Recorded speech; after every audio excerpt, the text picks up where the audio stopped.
আসসালামু আলাইকুম, welcome back to my channel. আপনারা সবাই কেমন আছেন? আমরা তো আলহামদুলিল্লাহ আপনাদের দোয়ায় আল্লাহর অশেষ মেহেরবানিতে সবাইকে নিয়ে ভালো আছি।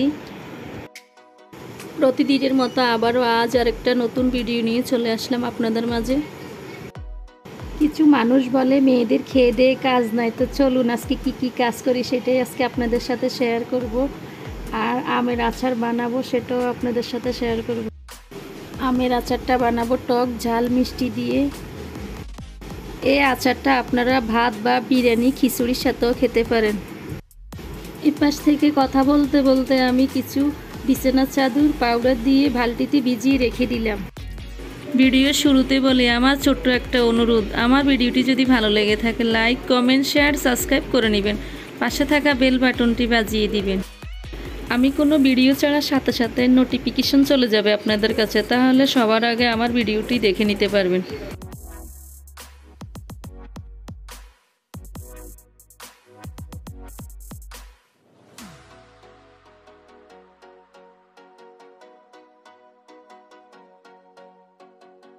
কাপড় চোপড়গুলো ভিজিয়ে রেখে এখন এই পাশ থেকে ফুলদানিগুলো থেকে ফুল নিয়ে বালতিতে কিছু পাউডার নিয়ে গুলে ফুলদানিগুলো ভিজিয়ে রেখে দিব।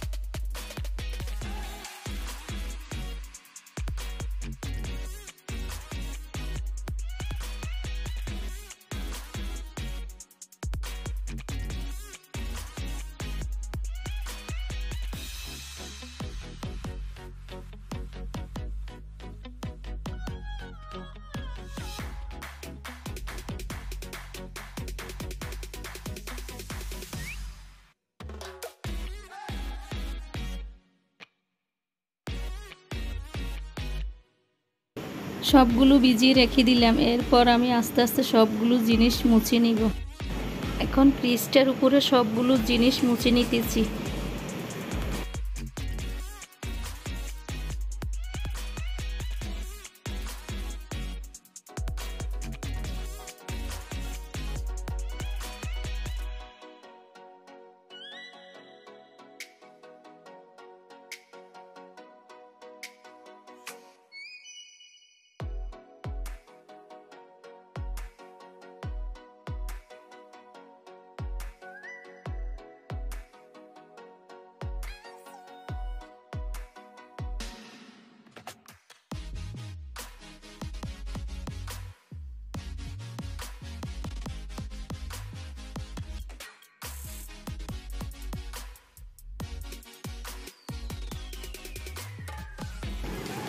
এদিক থেকে ফুলদানিগুলোও মুছে নিলাম।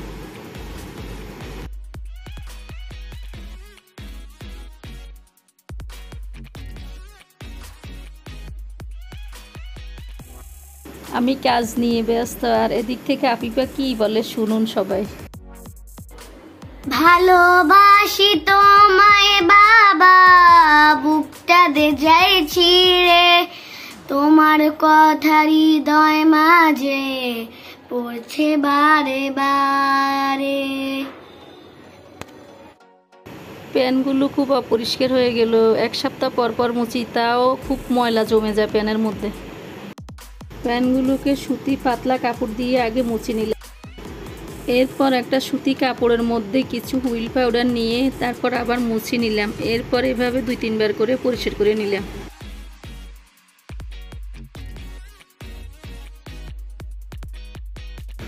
মুছে নেওয়ার পর প্যানগুলো কি সুন্দর পরিষ্কার হয়ে গেল দেখুন। আজ একা একা অনেক কাজ করে নিলাম বাসায়। সবাই বলে মেয়েদের খেয়ে দিয়ে কাজ নেই, আসলে কি কাজ করলাম এজন্যই আপনাদের সাথে শেয়ার করে নিলাম। এপাশ থেকে বিছানার চাদরগুলো এখন ধুয়ে নিব। এরপর হাত দিয়ে ভালো করে পরিষ্কার করে ফুলগুলো ধুয়ে নিব।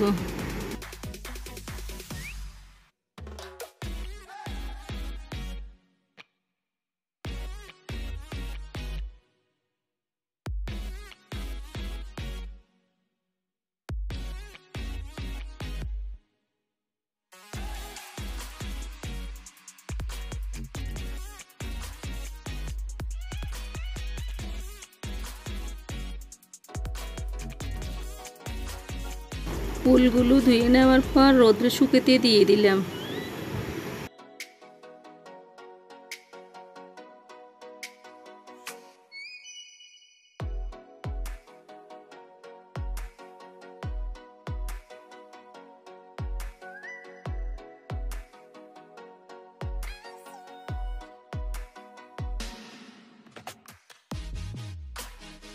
একটা টিস্যু নিয়ে নিলাম, এরপর 3-4 ফোঁটা নারকেলের তেল দিয়ে দিলাম। তারপর সুইচগুলো ভালো করে মুছে পরিষ্কার করে নিলাম। এভাবে সবগুলো সুইচ আমি ভালো করে মুছে নিলাম।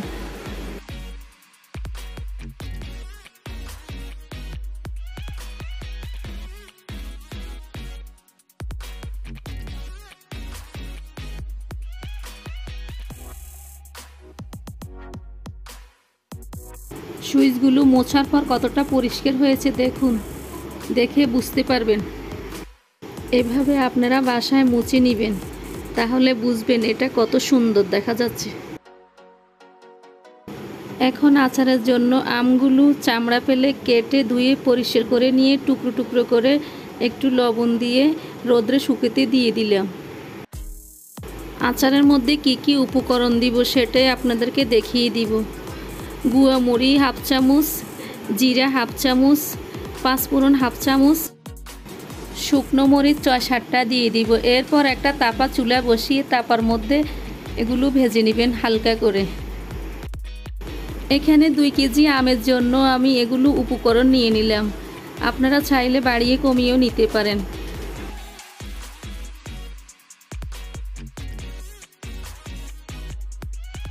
এখন চুলায় একটি কড়াই বসিয়ে দিলাম, এরপর 2 কাপ পরিমাণ সরিষার তেল দিয়ে দিলাম।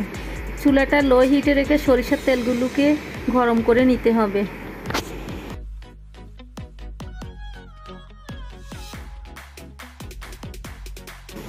এরপর চুলা থেকে তেলগুলো নামিয়ে ঠান্ডা করে নিব।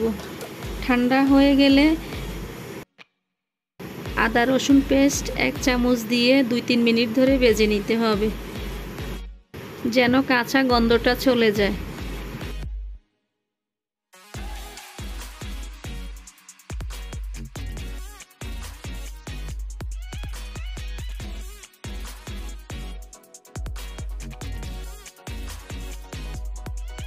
এখন দিয়ে দিব সরিষা বাটা 1 চামচ, আবারও 2-3 মিনিট ধরে নেড়ে চেড়ে নিতে হবে।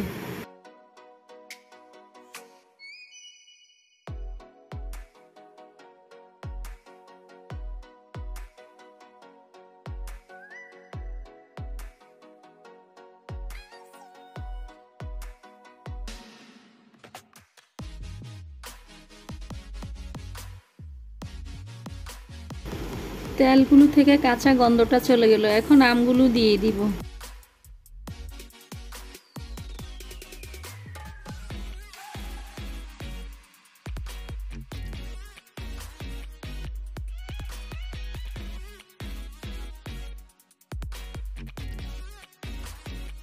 এখন আমগুলোর মধ্যে 1 চামচ লবণ, 1 চামচ মরিচ, 1/2 চামচ হলুদের গুঁড়া দিয়ে ভালো করে নেড়ে চেড়ে সবগুলো মিশিয়ে নিব।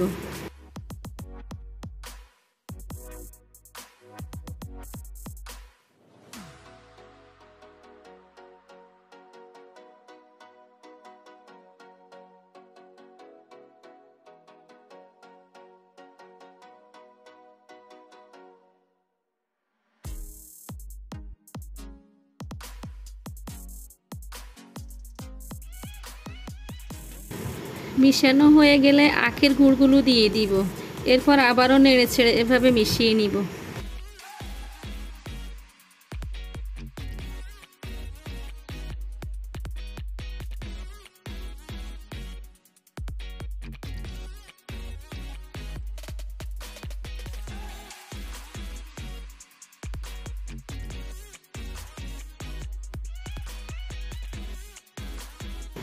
এখন আম থেকে অনেকখানি পানি বের হয়ে গেল।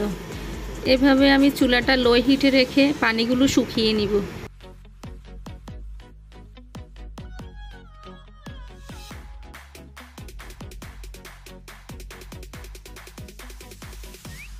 এখন আমের উপরে গুঁড়ো করে রাখা পাঁচফোড়নগুলো দিয়ে দিব, এরপর আবারও নেড়ে চেড়ে নিব।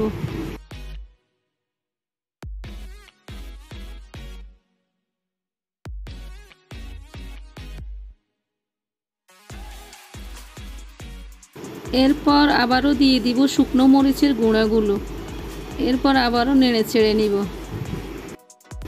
এখানে আমি 2 কেজি আম নিয়ে নিলাম, আপনারা চাইলে আরও বেশিও আম দিয়ে দিতে পারেন। আজ বানিয়ে ফেললাম টক ঝাল মিষ্টি আমের আচার। এভাবে আপনারা বাসা বানিয়ে দেখে নিতে পারেন আচারটা কতটা লোভনীয় হলো, আপনারা দেখেই বুঝে নেবেন। আমার ভিডিওটি যদি ভালো লেগে থাকে লাইক কমেন্ট শেয়ার সাবস্ক্রাইব করতে ভুলবেন না। নতুন আরেকটি ভিডিও নিয়ে আসা পর্যন্ত ভালো থাকবেন, সুস্থ থাকবেন। আজকের মতো এখানে বিদায় নিলাম। আল্লাহ হাফেজ।